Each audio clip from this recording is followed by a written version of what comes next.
Previous lecture में हमने कुछ alcohol phenol ether element question practice किए थे। अब हम उससे ही कंटिन्यू कर रहे हैं। आज आपको रिएक्शन प्रिपेयर करनी है, हाइड्रोबोरेशन ऑक्सीडेशन।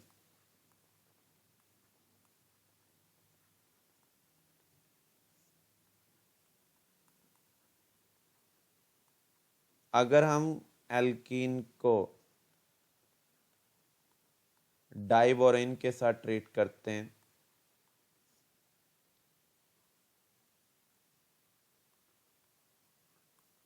उसके बाद नेक्स्ट स्टेप में हम उसे एल्कलाइन H2O2 के साथ ट्रीट करें तो प्रोडक्ट हमें मिलता है एंटी मार्कोनिकोव अल्कोहल। दो ही केस हैं जहां पर आपको एंटी मार्कोनिकोव प्रोडक्ट मिल रहा है। एक तो जब आप HBr पेरोक्साइड का यूज करेंगे, दूसरा जब आप हाइड्रोबोरेशन ऑक्सीडेशन कर रहे हैं। तो यहां पर प्रोपीन से ये किस में कन्वर्ट हो जाएगा, प्रोपन 1-ऑल में। तो जब भी आपके पास कन्वर्जन आ जाए कि प्रोपीन से आप बनाएं प्रोपन 1-ऑल, तो आप इस रिएक्शन का यूज कर सकते हैं।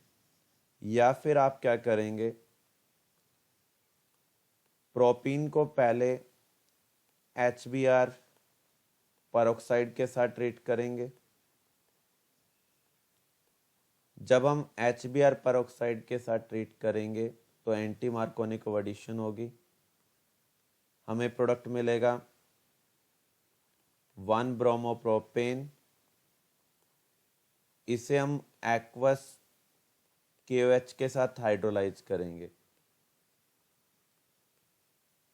एक्वस सिचुएशन में क्या होता है, सब्स्टिट्यूशन, तो Br की जगह क्या आ जाएगा, OH।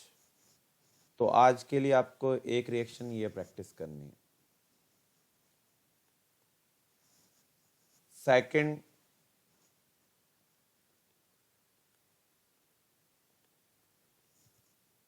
Rymer टीमन reaction.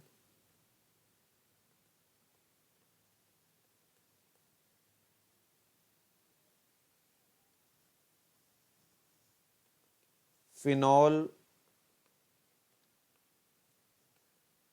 when treated with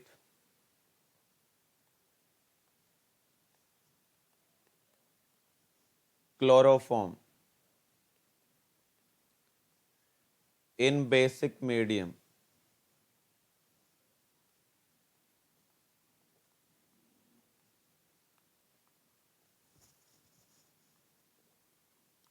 followed by hydrolysis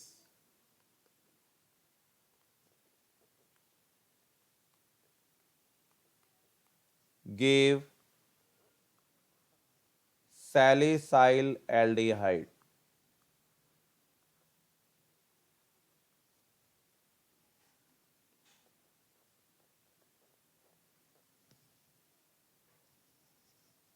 जैसे आप देखें यहां पर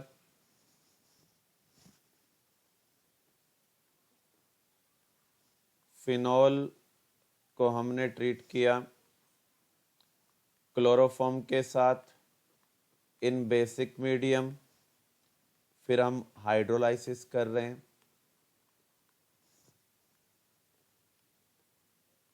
फिनॉल में ऑर्थो पोजीशन पर CHO आ जाएगा तो हमें प्रोडक्ट मिल रहा है सैलिसाइल aldehyde.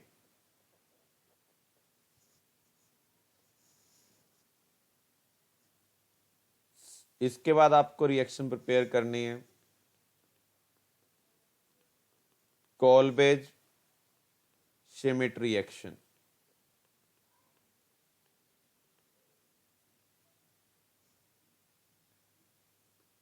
when CO2 bubbled through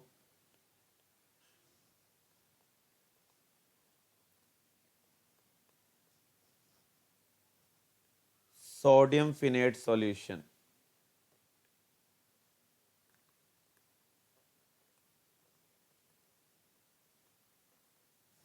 followed by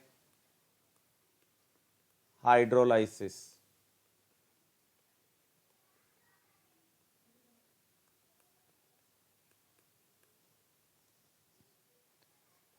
Give salicylic acid.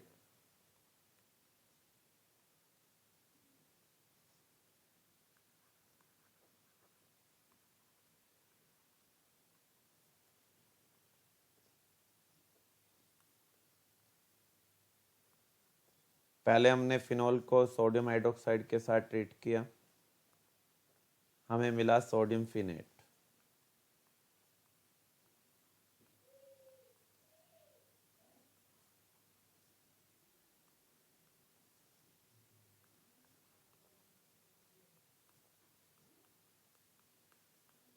फिर हम इसमें से CO2 पास कर रहे हैं और फिर हाइड्रोलाइसिस कर रहे हैं। फाइनल प्रोडक्ट हमें मिल रहा है salicylic acid.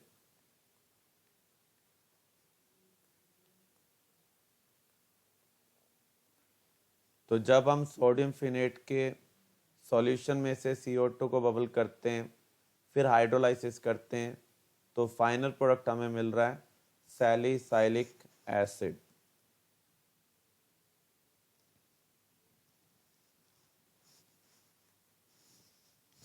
Next reaction,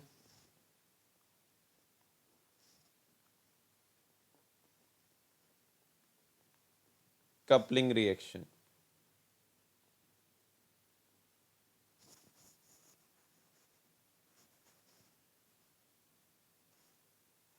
When phenol treated with diazonium salt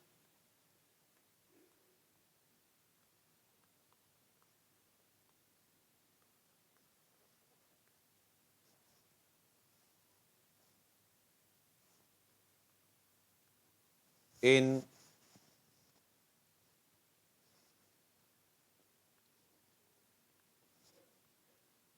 weak basic medium, phenol acidic है इसलिए हम मीडियम क्या लेंगे, वीक बेसिक लेंगे, pH 9 to 10 and in ice cold condition। जो डाइजेनम सॉल्ट होते हैं वो आइस कोल्ड कंडीशन में स्टेबल होते हैं।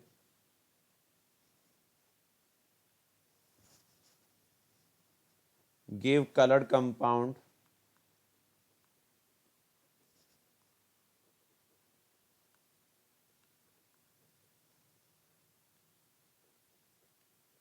जिन्हें हम क्या बोलते हैं, एजोडाई। फिनॉल ये रिएक्शन देते हैं, लेकिन जो एलिफेटिक अल्कोहल है वो ये रिएक्शन नहीं देते हैं। तो इस रिएक्शन को हम एज ए टेस्ट रिएक्शन भी यूज कर सकते हैं। जब हम इसे as a test reaction use करते हैं तो हम टेस्ट को बोलते हैं एजोडाई टेस्ट। फॉर एग्जाम्पल, जब आप फिनॉल को डाइजोनियम साल्ट के साथ ट्रीट कर रहे हैं,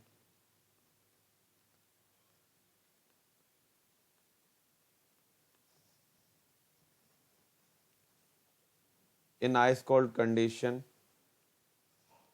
तो ये इलेक्ट्रोफाइल की तरह फिनॉल के ऊपर अटैक करेगा, या तो ऑर्थो पोजीशन पर अटैच होगा या फिर पैरा पर। ऐसा हम क्यों कर रहे हैं, क्योंकि आप देख सकते हैं फिनॉल में ऑक्सीजन के पास लोन पेयर है। अगर बेंजीन के साथ कोई ग्रुप प्रेजेंट हो और कनेक्टेड एटम के पास लोन पेयर हो, तो नया ग्रुप कहाँ पर आता है, ऑर्थो पर या फिर पैरा पर। पैरा पोजीशन पर स्टेरिक हिड्रांस कम होता है, इसलिए जो नया ग्रुप है वो पैरा पोजीशन पर अटैच हो रहा है।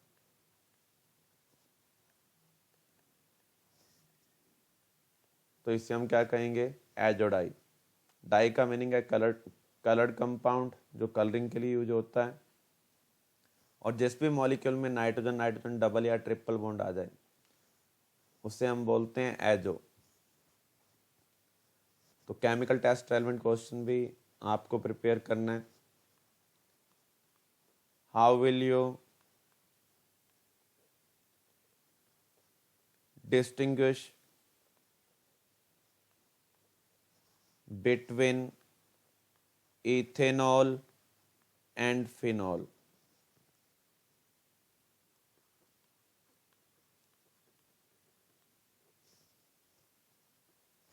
तो इसका आंसर आप कैसे करेंगे? Ethanol is a aliphatic alcohol.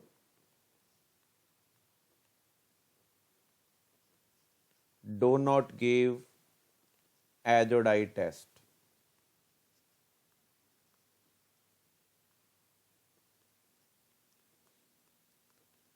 Phenol give azo dye test.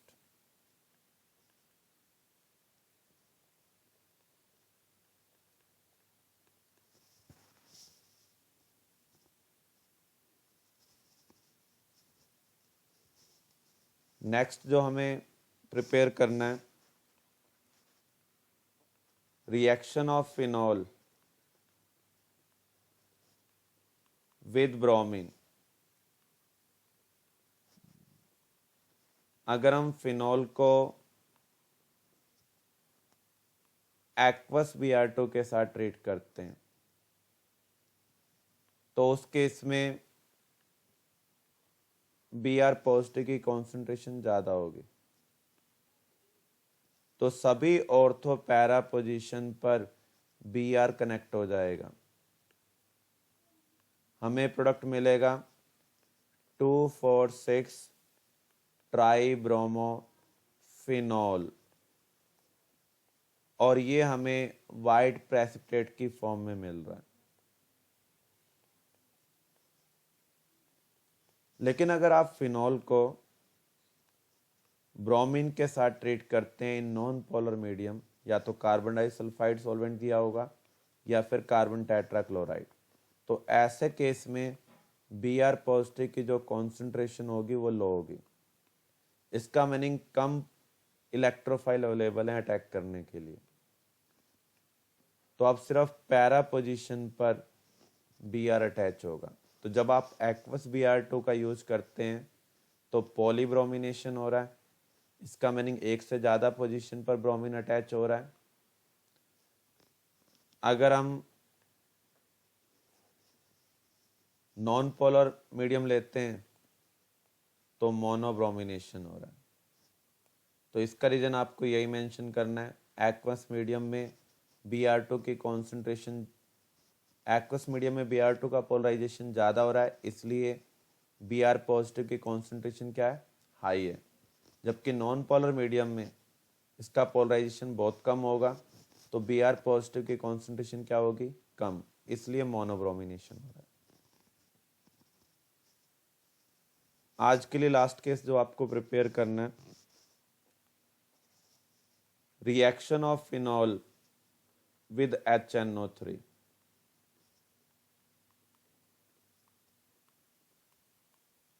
अगर हम फिनॉल को HNO3 के साथ ट्रीट करते हैं तो उस केस में ये हमें प्रोवाइड करता है NO2 पॉजिटिव इलेक्ट्रोफाइल। इसका मीनिंग बेंजीन के साथ NO2 ग्रुप अटैच होगा, या तो ऑर्थो पर या फिर पैरा पर।